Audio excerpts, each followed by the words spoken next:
I believe there is a potential for a lot of projects to come back to the United States, to raise capital in the United States, to hire people in the United States. Welcome to the Crypto Council. We are the podcast that decodes the most important disputes in crypto law and regulation. I'm Josh, an international lawyer who does crypto. And I'm Frank, a finance and technology litigator who also does crypto. Frank, I know this is going to be hard to believe, but we have now reached season 2 of the Crypto Council. Yeah, and the cliffhanger last season was just epic, Josh. It was. I know the listeners had a tough time making it to the new year, knowing, is the Crypto Council coming back? Yeah, I mean, we really left them hanging, but we're here. Well, it turns out we have a lot of good reasons to be here because there's been a lot of change and a lot of change to come in crypto law and regulation. That's right. It's 2025. We have a new president, a new Congress, and seemingly a whole new world for crypto and where it goes from here. It's getting so complicated that I think we're going to need to look to some outside experts to try to understand both what's happening currently and where we're headed with crypto law and regulation. Agreed. I think we need some voices who really know what they're talking about and are out there leading the charge and what this space should look like and how to comply with all the new things we expect and what the nuanced issues are and what should be top of mind for our listeners. And for our listeners, if you know of someone who's an expert or if you yourself are an expert and have interest, please feel free to reach out. We are open to guests, and we have a special way to start that today. We are delighted to have as our guest James Murphy, also known as MetaLawMan, who is a true expert in the crypto space. Welcome, James. Hey, it's great to be on with you guys. Good morning. Would you prefer to be called James or Meta for this conversation? I've been called worse than either of those things, so James would be absolutely fine. Okay, that sounds great. Confusion with Meta World Peace, I suppose, if you're Meta or Mr. Meta. That's old school. That's retro right there. One of my favorite players. Well, we'll get to the name, the tag, MetaLawMan, but tell us about your legal background. Obviously, you practice law and you've in recent years become an expert in crypto, but no one was an expert in crypto, a couple decades ago. So tell us about your legal path. Well, my entire career has been in the area of securities litigation and regulation. I went out of law school and worked at a firm in Los Angeles. So this was in the late 1980s, probably before your time, but there was this short period of time where LA was absolutely the hottest spot for a young lawyer to go start practicing law. And so I was fortunate to get a job in LA and loved it and learned the business of the securities industry, what we now call on X/Twitter, TradFi. So I represented investment banks, broker-dealers, commercial banks, registered investment advisors, as well as stock exchanges, commodities exchanges, and kind of everything you get, the hedge funds, and really got deep into understanding how the guts of our capital markets work. And that was a great experience. But my wife and I wanted to start a family, so I moved back to Virginia and joined a large law firm in Virginia. Did a number of things, including continuing my securities litigation work, was recruited to another firm where I really started to build a business, a reputation for representing broker-dealers, investment banks, commercial banks when they were sued or investigated by the government, including the SEC. 2010 was the big pivot in my career. I started my own law firm, and the theory was that I would, within a boutique law firm environment, try to put together an all-star team of people who are really expert in the area of the securities laws, both from a regulatory standpoint and litigating cases. So I recruited a number of lawyers from the SEC, from the Southern District of New York, federal prosecutors, from the CFTC, from FINRA, and we put together a phenomenal team, truly, and it was the greatest thing that happened in my career. In 2017, I discovered Bitcoin And well, let me pause you there, because the reporting I saw on this is even better than Discovered Bitcoin. It was tied to some commentary from Jamie Dimon, who had referred to Bitcoin as a Ponzi scheme, as you explained. But it says you actually read Satoshi Nakamoto's Bitcoin white paper. So what prompted you to take a deep dive into the founder's white paper? Well, thanks for the question. So I owe Jamie Dimon a lot. So when he said it's a Ponzi scheme, I thought to myself, this is a really, really smart guy. You do not stand at the top of the banking industry for decades unless you're pretty sharp. And that guy's very sharp. And so when he said it's a Ponzi scheme, to me, I thought, well, that's really interesting, because my understanding is this is some kind of asset. So how would the asset itself be a Ponzi scheme? I believed him. So I said, well, I think I'll just look into this. And we as litigators, I think you guys are litigators, one or both of you, and we like to go to the evidence, to the source documents. And here, of course, in Bitcoin, the source document is that white paper about peer-to-peer transactions that Satoshi Nakamoto wrote. While my background, undergrad, is in economics, and so I know a little bit about statistics, a little bit about math. It's very advanced math. So I read that white paper 7 times over and over and over again to try to understand. And in the end, I think I understood about 70 or 80% of what that white paper set out to do. And I understood what the technological breakthrough was, where you could send, without anybody's permission, just like you send an email, you could send value to anyone in the world who has an internet connection. And I thought that was really cool. And basically my conclusion was, well, I'm not sure what the role of Bitcoin is going to be in the future of our financial system, but I'm pretty sure it's not a Ponzi scheme. No, I was asking myself, why would Jamie Dimon say it's a Ponzi scheme? There are only 2 options. A, he just hadn't done the work that I just did to study it. Or B, he had some motivation to keep people from, engaging with Bitcoin. And that's why he was, using a derogatory term about it. So in any event, I became a believer and I pivoted our law firm. We were representing the New York Stock Exchange and NASDAQ and SIBA. We didn't leave those phenomenal clients behind, of course, but we pivoted and started making ourselves really, really smart on Bitcoin and the crypto ecosystem in general, and pitching our services to places like Coinbase, Gemini, basically all of the domestic exchanges. Thank God, did not include FTX.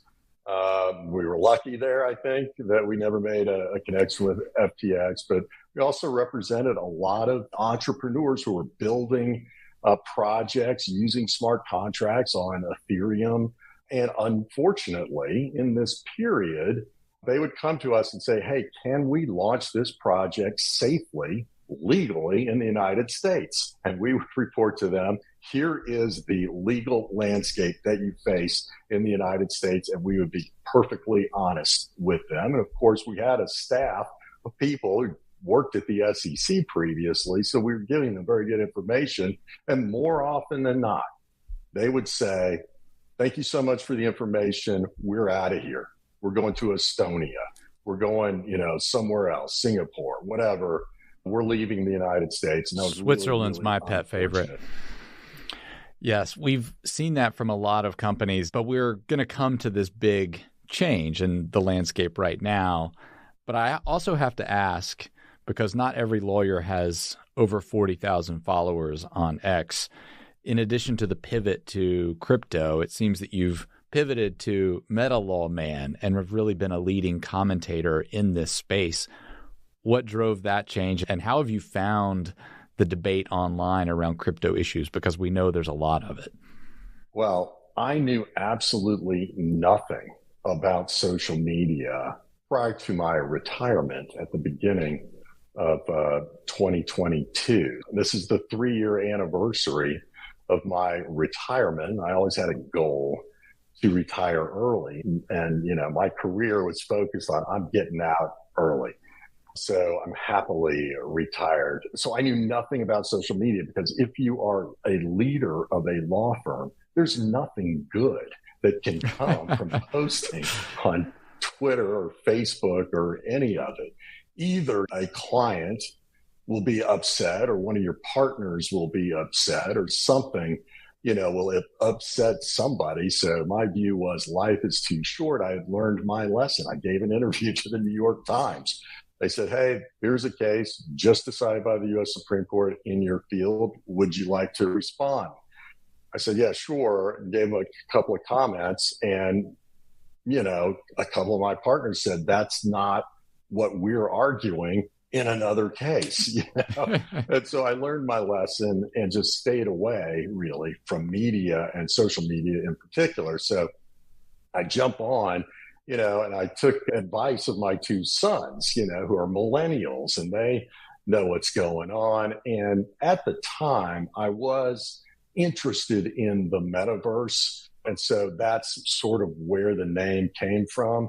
But I have pivoted in the sense that it felt like my legal background was more useful in crypto, where so much was happening and so many cases were being filed and so much legislation was being proposed and so many things were happening all around the world around, legal issues impacting digital assets that made sense. And of course, my firm had pivoted to this in 2017, so I knew a little bit about it. So that's where the name MetaLawMan came from. It's rooted in the metaverse, but I've really pivoted to focus on crypto legal issues. We're glad you did, because you've been a real leading voice in this intersection of law and regulation with crypto, which is where we focus here on the Crypto Council.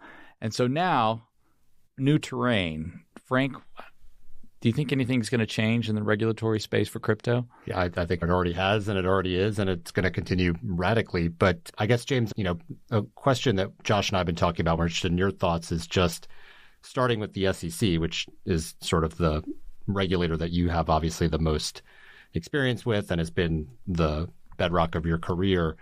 They have until now been the main regulator of crypto, in large part because they have asserted through a variety of ways that crypto can be a security and therefore subject to SEC jurisdiction. Is your sense that the SEC will continue to be the main U.S. regulator of crypto going forward? Will there be other agencies or other sources of regulation from the government that we could see being active? Where do you sort of see that going now that we have a new administration and a new sense of where the industry fits in our regulatory framework? Well, it's a good question, to be determined. And the first question is, who gets to decide that?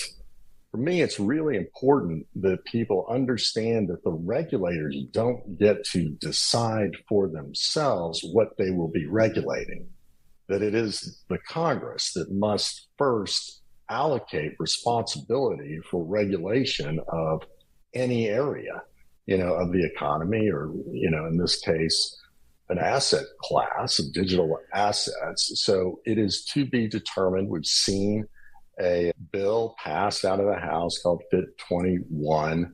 My guess is what the Senate passes will be very different from FIT 21, but the SEC very much wants to be the regulator for crypto. They believe that their expertise is a good fit for this asset class. But the uncertainty that hangs over the question is whether these tokens are or are not securities. It's really fundamental. If they're not securities, then the SEC can have all the task forces at once and have all the regulatory structures at once, but they have no jurisdiction if the tokens are not securities. Now, that being said, they could have jurisdiction when these tokens, if they're commodities, are used as part of or the subject of an investment contract, and that falls within the SEC's jurisdiction. But the underlying asset itself, if it's a commodity, is not part of the SEC's jurisdiction. It's the CFTC's jurisdiction. So one of the key things that has to happen in Congress is sorting this out. Who is going to have primary responsibility for regulation of not just what we call crypto assets, but digital assets of all kinds. So, you've seen so much talk about real world assets being digitized and traded on blockchains and settled instantly through the use of blockchains and the use of smart contracts in conjunction with digital assets. It's complicated, but to me, I welcome the SEC task force for sure. And I have tremendous respect for Hester Peirce and for Mark Ueda, and everybody loves Paul Atkins, a fellow alum of mine at the Vanderbilt Law School. Great guy. People on both sides of the aisle really like Paul Atkins. So what you're going to see when the confirmation hearings come around is a really, really strong bipartisan vote for Paul. I think all of them are fantastic, but they have a mess on their hands with all of these cases that had been filed by the previous regime under Gary Gensler. And so we're all here wondering what they're going to do with that portfolio of cases. We have a level of confidence that there aren't going to be new cases based on the theory that crypto tokens, particularly traded in the secondary market, are securities. Based on my reading of a lot of things that Hester Peirce has said and written, said in conferences and interviews, and written mostly in dissents of decisions of the Gensler regime, she does not believe that tokens traded on the secondary market are securities. So anyway, it's an exciting time. There's a new sheriff in town. I think things are going to change, and who ultimately is going to have primary responsibility for crypto, your guess is as good as mine, but I think those tokens are commodities, and so the CFTC should have a very significant role. We actually had Commissioner Peirce on the podcast the day after the election, and her energy was palpable. She was definitely energized and ready to move. So I think she would agree with a lot of what you just said, I suspect. I'm interested, you talked about the task force that was just announced yesterday, the Crypto 2.0 task force that Mark Ueda rolled out with Hester Peirce being the leader of. If she were to call you up and say, hey, Mr. MetaLawMan, Mr. Murphy, where should I start? What's the first place with this task force that I should be focused on and putting the resources of the commission behind? Do you have any sort of advice or a sense of the obvious starting point for her? Yes, I do. So first things first, maybe this isn't within the bailiwick of the task force, but something needs to be done with that portfolio of cases that they no longer believe in. The majority no longer believes in those cases. You can't continue to prosecute a case when you do not agree with the theory underlying the case. That being that these tokens are themselves securities, particularly when traded on secondary markets. I don't think Mark Ueda or Hester Peirce believe that. And so you shouldn't be spending money to continue those cases. Now, that's not really a task force issue. What I think the task force needs to do is not start drafting up regulations about how crypto issuance and trading and crypto exchanges are going to be regulated. They have no basis for doing that. Congress has not granted the authority to regulate crypto to the SEC yet, and they may not at all do that.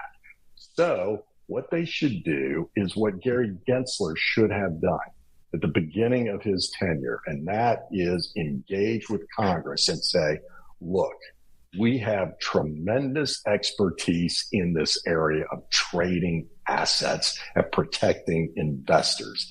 Here's a structure, a legal framework that we think would be great for the United States. We're aware of the MiCA regulations passed by the European Union Parliament, not by regulators at the EU, the Parliament, the legislature of the EU adopted this framework, which is what we need to do in the United States, have Congress adopt the framework. But anyway, the SEC has tremendous expertise. They should go in there, maybe even submit a written structure that they believe should work.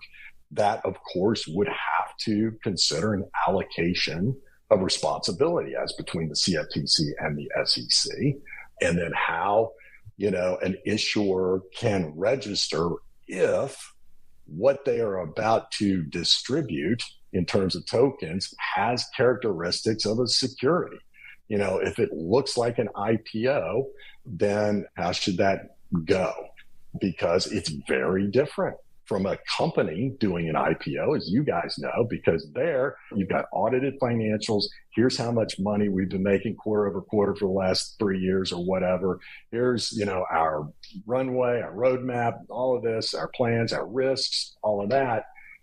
The issuer of a token doesn't have that stuff typically, and typically it can be very decentralized on purpose.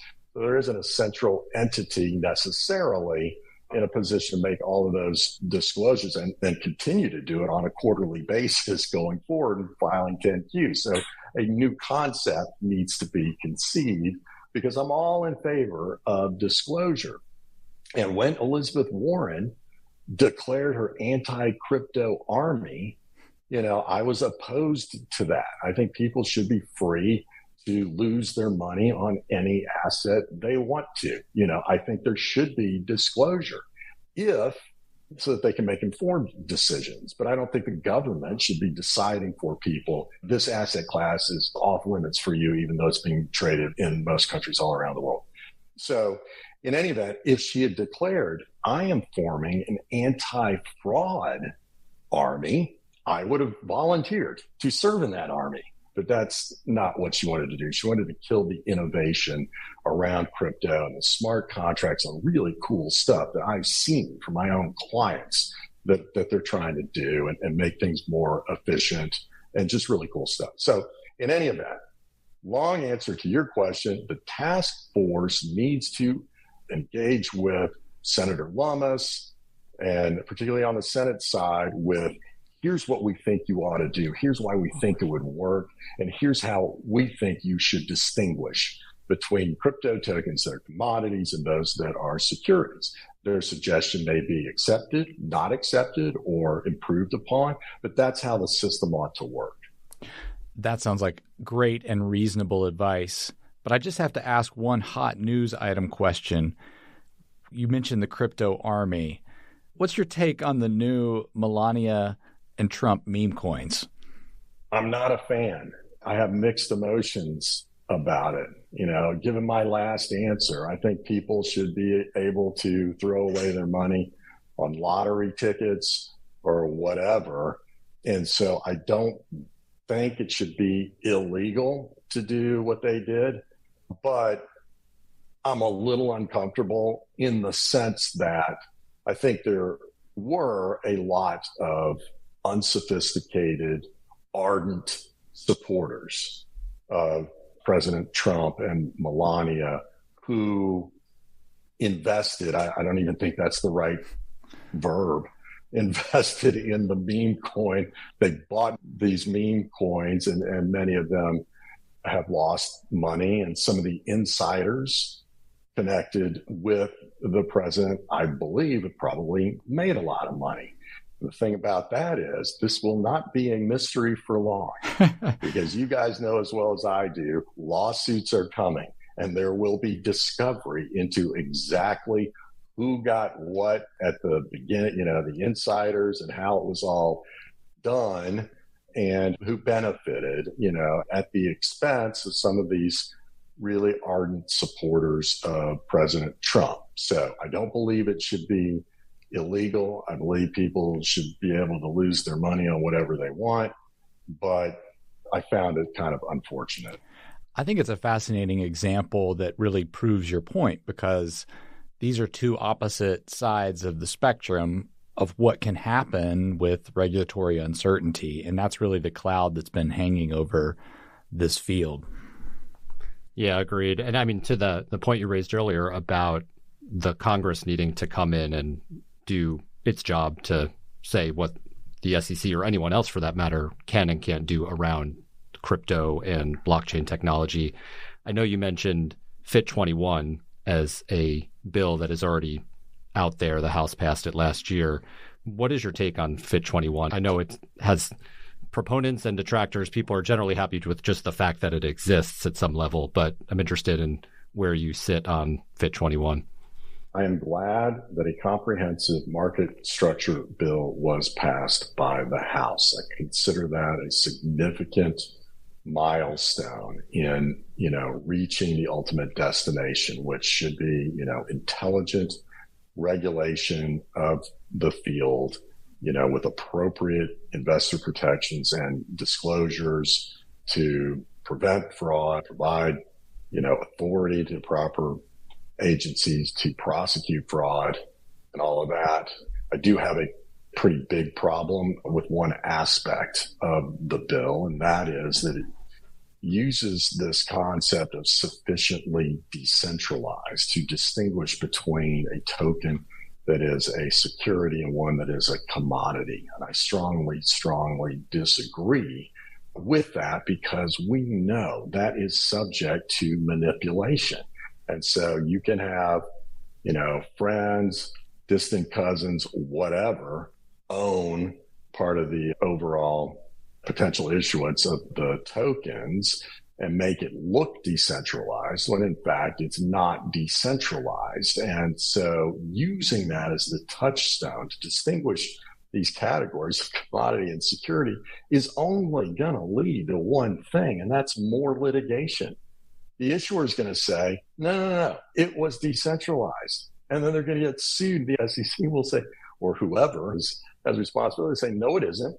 See, look at all these connections between the people who had beneficial ownership of these tokens. It didn't meet our definition of decentralized. Meanwhile, you've got thousands of investors who are like, well, I thought I invested in not a security. Now you're saying it was an illegal, unregistered security. So the value of the thing should drop significantly because it's an unregistered security that's a little hard to sell to anybody.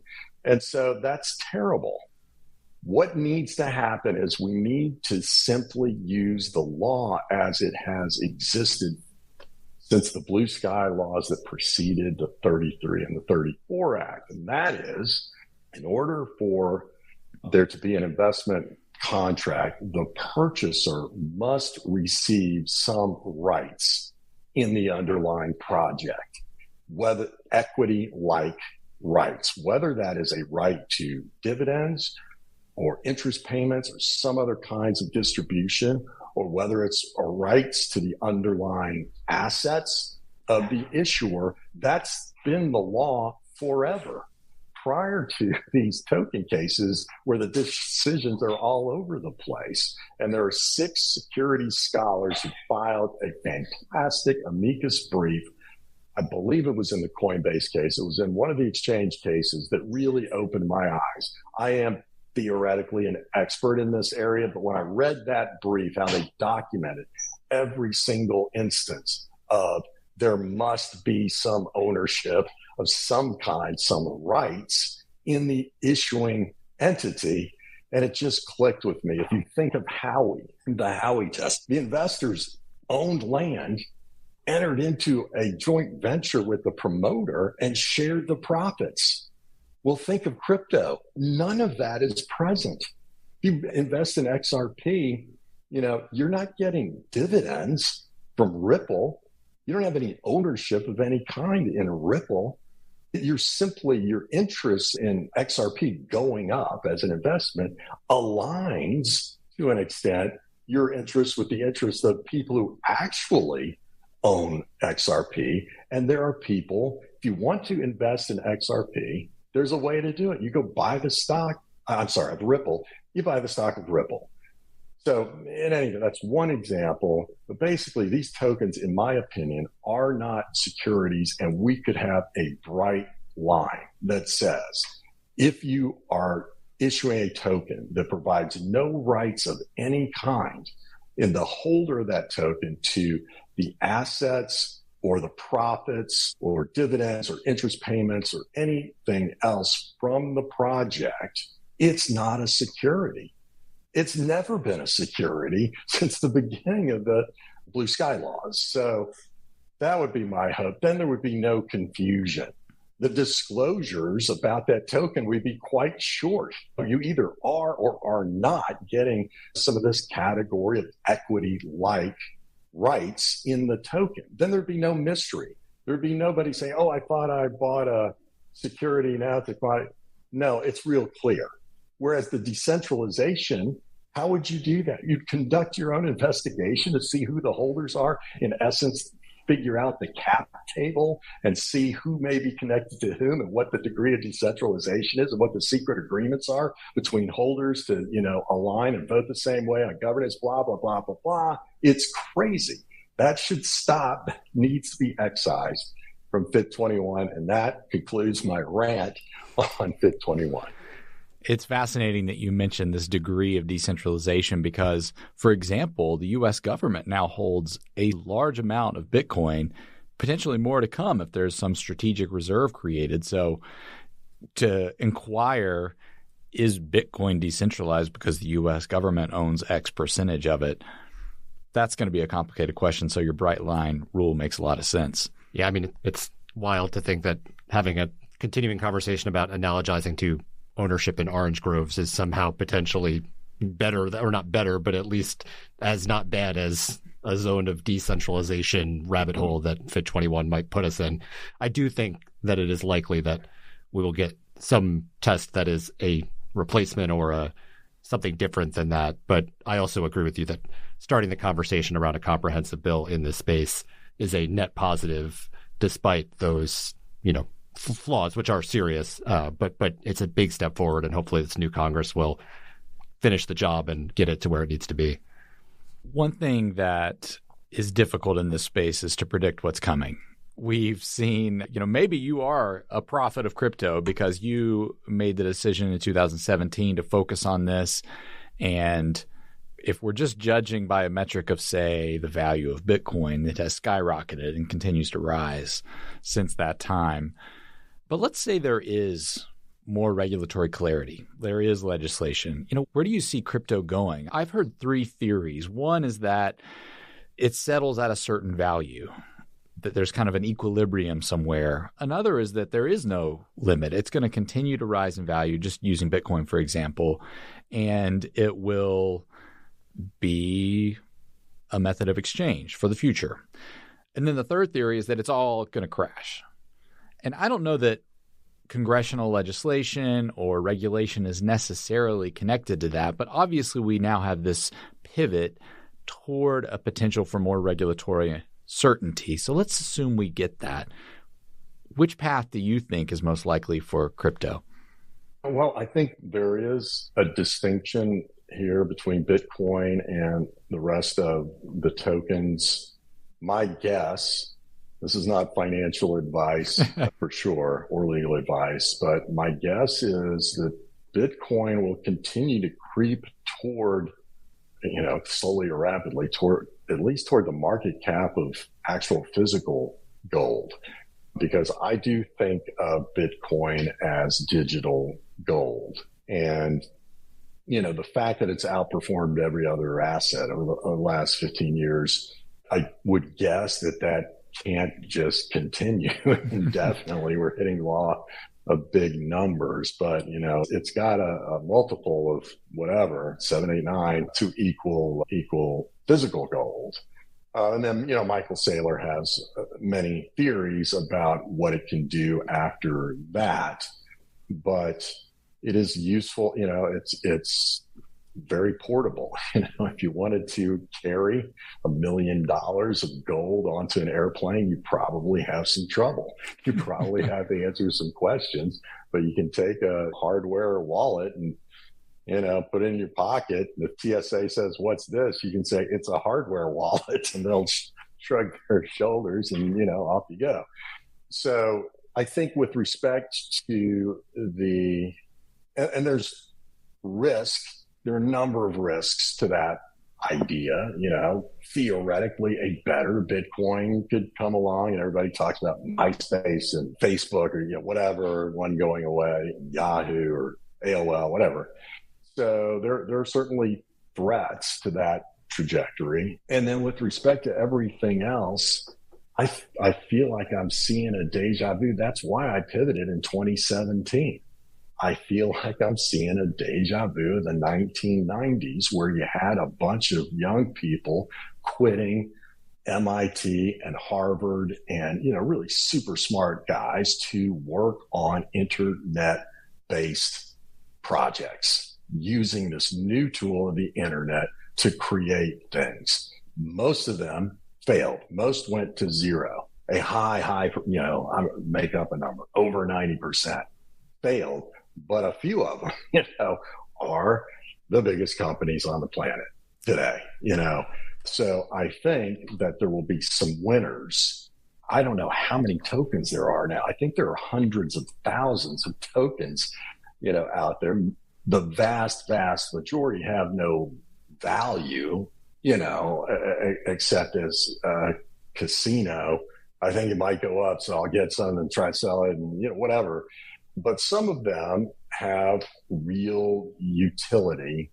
And once, you raise the question of clarity, that's what we're waiting for. That's what they are waiting for. That's what my former clients are waiting for, where they no longer have to take off to Portugal or Estonia or Georgia, not in the U.S., Georgia, to do stuff. I think we will see in time the emergence of some very, very powerful players leveraging smart contracts and, instant settlement.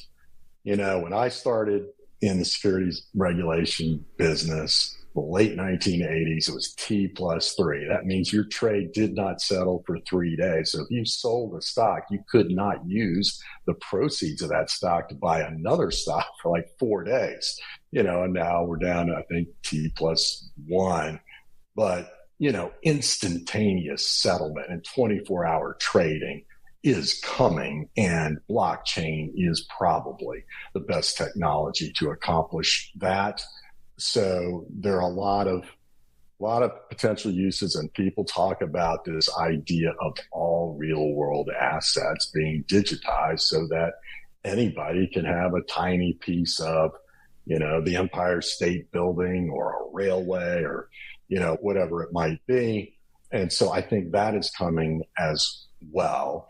When you think of stock, for instance, this whole idea of there's a whole business enterprise, a cottage industry of producing annual reports and then, reviewing the stock ledger to send dividend payments quarterly. It's hilarious. It's like, the 18th century ledger stuff. It can now be done instantaneously with a smart contract. You can have a smart contract that says the holder of this stock on the X dividend date receives 12 cents dividend deposited into their online wallet. Boom, it happens. No people involved. I think that's coming. That's fascinating.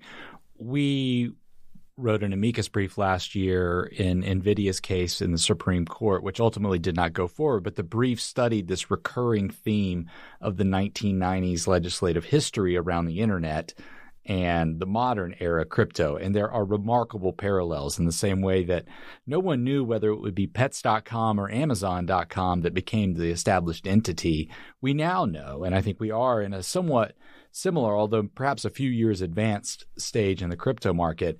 But another aspect of this, and just to circle back to your commentary about companies in other countries, there is a real tangible investment that happens with crypto, for example, with high-performance data centers. So do you think that these companies are going to be coming back? There was a commentary, I think, by now President Trump that he wanted to make the United States the crypto capital of the world, which can be measured in different ways. It's hard to assess. But one is perhaps actual concrete investment, these data centers, these mining facilities. Do you think that we are about to see a change of companies staying outside of the United States deliberately and instead targeting investment in the United States?